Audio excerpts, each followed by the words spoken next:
আসসালামু আলাইকুম প্রিয় খামারি কৃষক ভাই বোনেরা, দেশ ও দেশের বাইরে থেকে যে যেখান থেকে বসে আমাদের এই প্রতিবেদনটি দেখতেছেন, আপনাদের সকলের দীর্ঘ এবং সুস্বাস্থ্য কামনা করে শুরু করছি আমাদের আজকের প্রতিবেদন।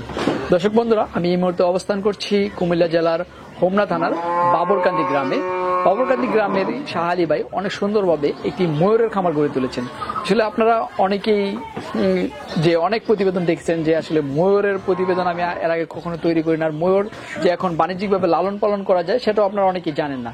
তো ময়ূর কিভাবে লালন পালন করা যায়, আর ময়ূর কি কি জাতের ময়ূর রয়েছে, কিভাবে কি খাবার দাবার দিতেছেন, আর এক এক জোড়া অ্যাডাল ময়ূরের দাম কিরকম, সেই বিষয়টা আমি এই খামারি ভাইয়ের কাছ থেকে জানার চেষ্টা করব। তাহলে চলেন আমরা খামারি ভাইয়ের সাথে কথা বলে তার ময়ূর লালন পালন সম্পর্কে এবং দাম সব বিস্তারিত জানি। বিস্তারিত জানানোর জন্য পুরো সময় জুড়ে থাকবো আমি রিয়াজ আহমেদ তোফাজ্জল। সেগুলো আপনারা আমার সাথেই থাকবেন। আসসালামু আলাইকুম ভাই, কেমন আছেন? ওয়ালাইকুম আসসালাম ভাই, ভালো আছে। আপনি ভালো আছেন ভাইয়া? এই তো আলহামদুলিল্লাহ ভালো। তো ভাই আপনার কি নাম? আমার নাম মোহাম্মদ শাহ আলী। শাহ আলী ভাই, আসলে আমি তো আপনার এখানে আরো আগে আসছিলাম, তো সে অনেকদিন আগে আসছিলাম, তো আমাদের দর্শকদের উদ্দেশ্যে মানে অনেকে না চিনতে পারে, সে কারণে আসলে আপনার নামটা জিজ্ঞাসা করা। তো ভাই আমি তো এখন দাঁড়িয়ে রয়েছি যে একটা পাখির খামারে, তো এগুলো কি পাখি? এগুলো হচ্ছে আপনার ময়ূর। ময়ূর পাখি না? ময়ূর পাখি তো আমি আর আগে কোথাও মানে এভাবে বাণিজ্যিকভাবে লালন পালন করতে দেখি নাই, বা কোথাও আমি যাইও নাই। তো আপনার এখানে যে ময়ূরগুলো আছে এটা এখন মানে কতদিন বয়সের এগুলো? এগুলো হচ্ছে আপনার 6 মাস 7 মাস বয়সে, 8 মাস আছে এরকম। 8 মাস বয়সে। আচ্ছা, এটা কি আপনি নিজে ফুটাইছিলেন নাকি সংগ্রহ করছেন? না না, আমার ওই যে 5টা ময়ূর আমি কিনছিলাম, ওইখান থেকে ডিম বাচ্চা করে এগুলা হয়েছে। আরো ছিল, ওইগুলা কিছু বিক্রি করছি গত বছরের বাচ্চাগুলো। কতটা ময়ূর দিয়ে আপনার খামারে শুরু? 5টা দিয়ে। 5টা দিয়ে না? 5টা কি অ্যাডাল্ট ময়ূর নিয়ে আসছিলেন? হ্যাঁ হ্যাঁ, 3টা মহিলা 2টা পুরুষ। তো 5টা থেকে এখন এখানে কতটা আছে? এখানে এই বাচ্চা হচ্ছে আপনি এখানে আছে 40টা, আর ঘরে কিছু ছোট বাচ্চা আছে, ওইখানে আছে আপনার 18টা। 18টা। আর বড় আছে 5টা। আজকে কতদিন আগে শুরু করলেন? আমার তো প্রায় 3 বছরের কাছাকাছি। 3 বছরের কাছাকাছি ময়ূর লালন পালন করে। আচ্ছা, তো শালী ভাই আসলে অনেকে তো অনেক কিছু লালন পালন করে, আপনি তো মানে যে বেড়া মানে ডরপর, এরপরে গরু ছাগল এগুলো লালন পালন করতেন, আবার এখানে ময়ূর পালন করতেন। আসলে ময়ূরটা কিভাবে শুরু করলেন, ময়ূর লালন পালন করেন? না, আসলে কি আমি তো অনেক পশু পাখি পালছি, কিন্তু মানে চিড়িয়াখানায় যে ওরকম দেখা হয় না সবসময়। আর ময়ূরের যে পেখম মেলে, ওইটার সৌন্দর্যটাই আলাদা। ওই এইগুলা মানে মাথায় চিন্তা করে আমাকে থাক এগুলা কয়েকটা কিনা পালি, সেই ক্ষেত্রে আপনার শুরু করা ওইখান থেকে। আচ্ছা, মানে এটা কি আপনার শখ করে? হ্যাঁ, শখ করে। আচ্ছা, তো এটা তো 7-8 মাস বয়স বলেন, তো এটা তো এখনো পেখম উঠে নাই? না না, এগুলো আপনি পেখম উঠবে আরো 4-5 মাস পরে, মোটামুটি আপনার 50% পেখম এসে পড়বে। 1 বছর সময় নেই না পেখম উঠতে? জি। আচ্ছা, তো আপনার অ্যাডাল্ট গুলো কোথায় রাখছেন? অ্যাডাল্ট গুলো হচ্ছে আমার পাশে গ্রাম আছে, ওইখানে রাখছি। এখানে জায়গা স্বল্পতা। জায়গা স্বল্পতা? হ্যাঁ। নাকি টোরকি করে নাকি? না, বড়গুলা রাখার মতো জায়গা নাই, আর ছোটগুলা নিজের একটু টেক কেয়ার রাখতে হয় তো। আর বড়গুলা তো আপনি যে কেউ আপনি লালন পালন করতে হয়, ওইখানে আমার চাচা একটু দেখে রাখে। আচ্ছা, ওইগুলো দেখাশোনা করে কে? আমার চাচা। চাচা দেখা করে? ওইখানে শুধু 5টাই আছে? হ্যাঁ, 5টাই আছে। বাচ্চাগুলো এখানে নিয়ে আসছি, আমি নিজের যত্ন নিই। আচ্ছা আচ্ছা, আরো ছোট বাচ্চা আছে? হ্যাঁ, আরো ছোট বাচ্চা আছে ঘরে, আপনাকে দেখাবো একটু পরে। আচ্ছা, করে না? তো ময়ূর লালন পালন করতে আপনার কিরকম লাগে? না, আমার খুব ভালো লাগে, যে সত্য কথা। আর আমার না কেন, এটা সবারই, ময়ূরের কথা শুনলে সবারই ভালো লাগবে। আচ্ছা, কিভাবে লালন পালন করেন, খাবার দাবার কি দিতেছেন? ওরা প্রচুর পরিমাণে ঘাস খায়, ঘাসটা দিই, আর আপনার মুরগির খাবারটা দিই। মুরগির খাবার খাওয়ান? হ্যাঁ হ্যাঁ। আচ্ছা, আসলে ময়ূর তো জঙ্গলে থাকে, জঙ্গলে উড়াউড়ি করে, এটা মুরগির খাবারের সাথে কি অভ্যস্ত, খেতে চায়? হ্যাঁ হ্যাঁ, খায়, কিন্তু পোকামাকড়টা ওরা বেশি পছন্দ করে।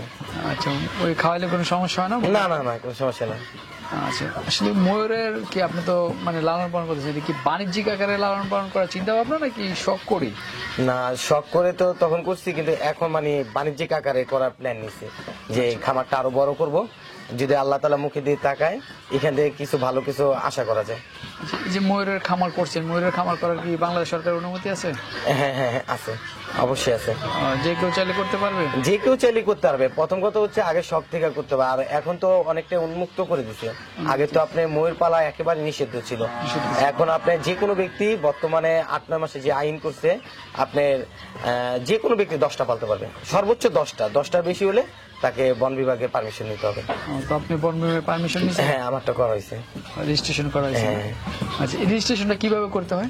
রেজিস্ট্রেশন আপনাকে প্রথম আপনি ওইখানে আবেদন করবেন, আপনাকে 2টা ফর্ম দিবে, আপনার ফর্মটা আপনার ফিল আপ করতে হবে, আপনার জমি কত শতাংশের উপর আপনার খামারটা, তারপরে আপনার হচ্ছে আপনার এলাকার নাম, তারপরে আপনি মানে কোন ইয়ার, যেহেতু আমি তো আর পৌরসভায় না, যেমন আমার তো একটা ইউনিয়ন পড়ছে, এই ইউনিয়ন, তারপরে আপনার ডাক নাম্বার, এগুলো আমার কিছু ছবি, 6 কপি ছবি, আপনার 2টা ভোটার আইডির ফটোকপি, এগুলাই জাস্ট। আর কিছু খরচা আছে, ওইটা বলতে চাই না, যে যাত্রা করবে ওটা তার ব্যাপার। রেজিস্ট্রেশন করতে গেলে কিছু খরচা দিতে হ্যাঁ, হয়? কিছু খরচা হয়।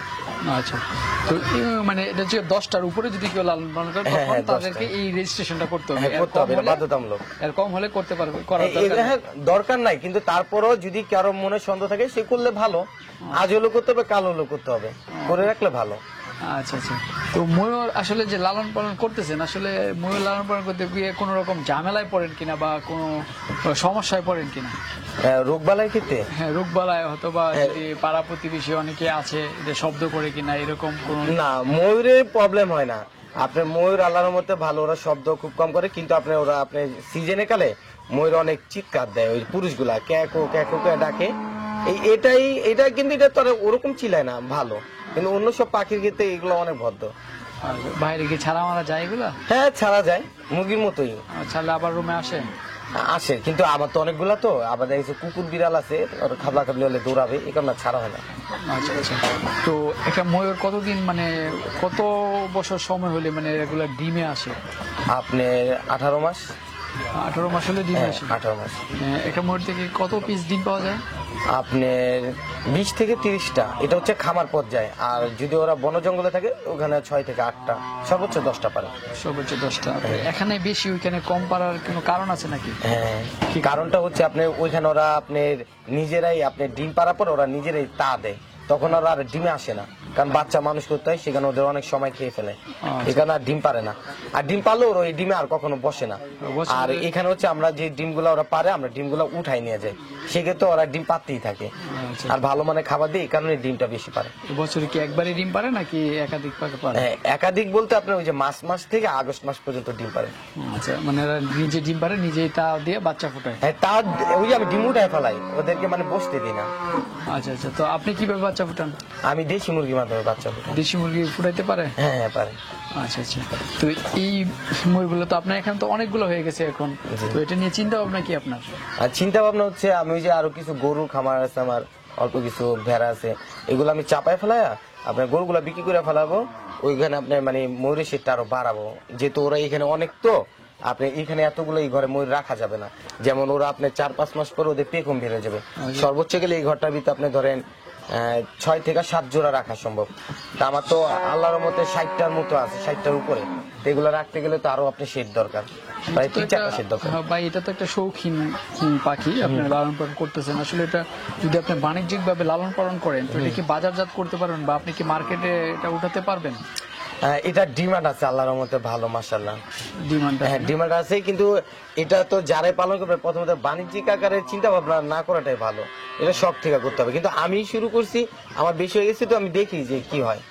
আচ্ছা, এক এক জোড়া অ্যাডাল ময়ূরের দাম কিরকম টাকা হতে পারে? এটা হচ্ছে ময়ূরের গ্রোথ, তারপরে তার পেখমের উপরে ডিপেন্ড করে। দেখা গেছে আপনার যদি 3-4 বছর এরকম হয়, সেগুলো আপনার মিনিমাম লাখ টাকার উপরে হয়। লাখ টাকার উপরে এক এক জোড়া? এক এক জোড়া। আচ্ছা, আপনি কত টাকা ক্রয় করছিলেন? আমি 1,65,000 টাকা কিনছিলাম প্রথম এক জোড়া, এক জোড়া। আর 2টা মহিলা আলাদা কিনছিলাম। তো ময়ূরের কি বিভিন্ন জাত আছে নাকি এক জাতেরই ময়ূর? ময়ূরের আপনার 3টা জাত আমি যতটুকু দেখছি। ময়ূরের আর কোনো জাত না, অনেকে বলে যে 4-5টা জাত, সম্পূর্ণ ভুল কথা। আপনি একটা হচ্ছে আপনার গিরিং জাবা, ওইটা বিলুপ্ত, মানে আরেকটা আছে আপনি আফ্রিকান কঙ্গো ময়ূর। আর আপনার এটা কি জাত? আমারটা হচ্ছে আপনার নীল ময়ূর, মানে ইন্ডিয়ান যেটা বলে এশিয়ান ব্লু পিকক। এগুলো কি ইন্ডিয়া থেকে বাংলাদেশে ইম্পোর্ট হয় নাকি আপনি চিড়িয়াখানা বা কোথা থেকে সংগ্রহ করছেন? না, আমারটা ওই যে ভাই না দিছে উনি তো আমাকে বলে নাই, কিন্তু উনি আমার থেকে টাকা বেশি নিছে। টাকা বেশি নিছে? হ্যাঁ।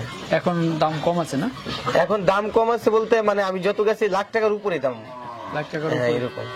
যে এখন এই যে এটা তো 6-7 মাস বয়স, তো এখান থেকে যদি আপনি মানে বাজারজাত করেন বা দুই একটা বিক্রি করেন, তখন কি রকম রেট হলে বিক্রি করবেন?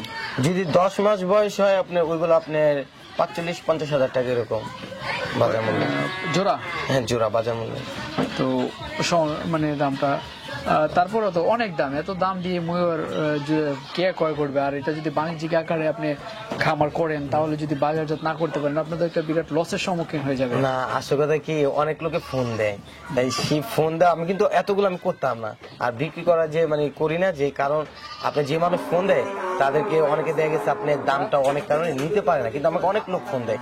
সেখানে যদি আমি বড় আকারে খামার করি তখন হয়তো আমিও বিক্রি করার জন্য কিছু টাকা কম রাখবো, সেক্ষেত্রে মানে শুরু করে। কিন্তু অনেক চাহিদা আছে, কারণ আপনি দেখেন কবুতর কিন্তু আপনি এটা তো একটা 7-8 কেজি ওজন হয়, মাংস আছে, কিন্তু কবুতরের কতটুকু মাংস হয়, কিন্তু ওই কবুতরের তো দাম অনেক টাকা।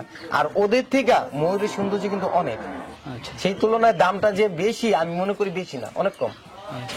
এই ময়ূর কি খাওয়া যায়? হ্যাঁ খাওয়া যায়, অবশ্যই খাওয়া যায়।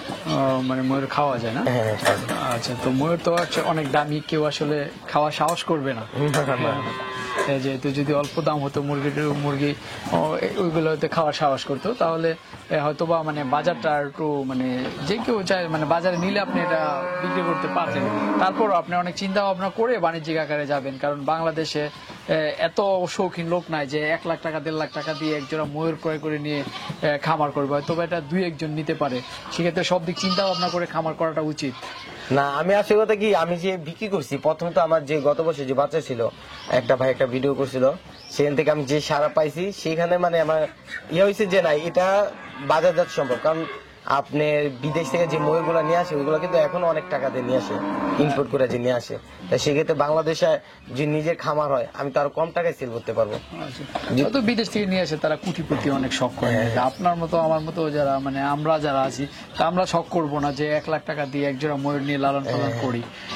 সেই ক্ষেত্রে বাংলাদেশটা হচ্ছে গিয়ে মানে মধ্য আয়ের দেশ বা নিম্ন মধ্য আয়ের দেশ বলা যায়। তো সেক্ষেত্রে সবকিছু করার আগে চিন্তা ভাবনা করা উচিত। তো আসলে ভাই আসলে ময়ূর তো আপনি সবসময় খোলামেলা মানে বনে জঙ্গলে থাকে, ওই সময় এটার কোনো ট্রিটমেন্টের প্রয়োজন হয়, এটা প্রাকৃতিক ভাবে ট্রিটমেন্ট হয়ে যায় বা প্রাকৃতিক খাবার খেয়ে তারা রোগবালায় যা হয় তা সেরে যায়। তো আপনি তো আবদ্ধভাবে লালন পালন করতেছেন, আসলে কি কি রোগের সম্মুখীন হয়েছেন বা কিভাবে আপনি চিকিৎসাটা করতেছেন? চিকিৎসাটা বলতে ওরা তো আপনার মুক্ত অবস্থায় থাকলে ওদের রোগবালাই হয় না, যেমন মানুষেরই তো। আমরা যদি গ্রামের যে আবহাওয়াটা হাঁটা চলাচল করে, ঢাকা শহরে বন্দি, ঢাকা শহরে মানুষদের তুলনায় গ্রামের মানুষ অনেক সুস্থ সবল থাকে। তাই এরকম ময়ূরের ক্ষেত্রে ওরা যে বন জঙ্গলে থাকে ওদের আপনার দেখেছে ওরা উঠতে পারে, যেমন আমাদের একটা ঘর থাকে, ওরা উঠতে পারে, ওরা পোকামাকড় খায়, বিভিন্ন হয়তো মাটি খায়, ওগুলোর সাথে অনেক মেডিসিন থাকে, সেই কারণে ওদের রোগবালাইটা হয় না। তারপরে হয় না যে তা না হয়, তারপরে হয় কিন্তু খুব কম হয়। আর আবদ্ধ জায়গায় রোগবালাইটা খুব বেশি হয়। আচ্ছা, তো বেশি হয় কোন রোগটা বেশি হয়? ঠান্ডাটা একটু বেশি হয়। ঠান্ডা বেশি? ঠান্ডা হলে আপনি কি করেন? আমি প্রতি মাসে ঠান্ডার কোর্সটা করাই, আর আপনার কিছু ভিটামিন আছে এগুলা সবসময় প্রয়োগ করে রাখি, যেহেতু আবদ্ধ জায়গায় থাকে। আচ্ছা আচ্ছা, মানে ভিটামিন গুলো প্রয়োগ করলেই হ্যাঁ সে সুস্থ সবল থাকে, সুস্থ সবল হয়ে যায় না? তো এটি বলেন প্রচুর ঘাস খায়, তো আপনি আবদ্ধভাবে লালন পালন করতেছেন, তো গাছগুলো কোথা থেকে সংগ্রহ করেন, গাছগুলো কিভাবে দেন? আমাদের এই বাড়ির আশেপাশে কিছু ঘাস আছে, আবার আমার একটা কলমি ক্ষেত আছে পাশে, ওই সামনে প্রায় আপনি 1 বিঘার মতো মুরগিরে খাওয়াই আর এই পাখিরে খাওয়াই। কলমি শাকগুলো খাওয়ান আর তো ছিঁড়ে যায়। তো এখানে আপনি যে লিটারটা ব্যবহার করছেন আসলে এগুলো কি ব্যবহার করছেন? এটাকে বলে আপনি ধানের চিটা। ধানের চিটা না? হ্যাঁ। এটা মুরগির যা লিটার ব্যবহার করা এটাই ব্যবহার করছেন না? না না, মুরগিটা হচ্ছে আলাদা। মুরগিটা হচ্ছে আপনাকে ওরা আপনাকে ওই যে কি বলে আপনার কাঠের গুঁড়া তুষ বলে না কি বলে ওইগুলো, আর এগুলো হচ্ছে আপনি চিটা ধানের। আচ্ছা, ধানের চিটা। আচ্ছা ঠিক আছে, আপনার ময়ূরের খামার দেখলাম, ভালো লাগলো। এটা ময়ূরের একটা লেয়ার বাংলাদেশে আসলে এটা আপনি করতেছেন, আর কোথাও আমি আসলে হয়তো 2-1টা কেউ করতেছে বাণিজ্যিক আকারে, খুবই কম। তো আবার আমরা আবার আসবো আপনার ময়ূরগুলো দেখার জন্য। আজকের মতো বিদায় নিলাম, ভালো থাকবেন। আসসালামু আলাইকুম। ওয়ালাইকুম আসসালাম ভাই, আপনিও ভালো থাকবেন।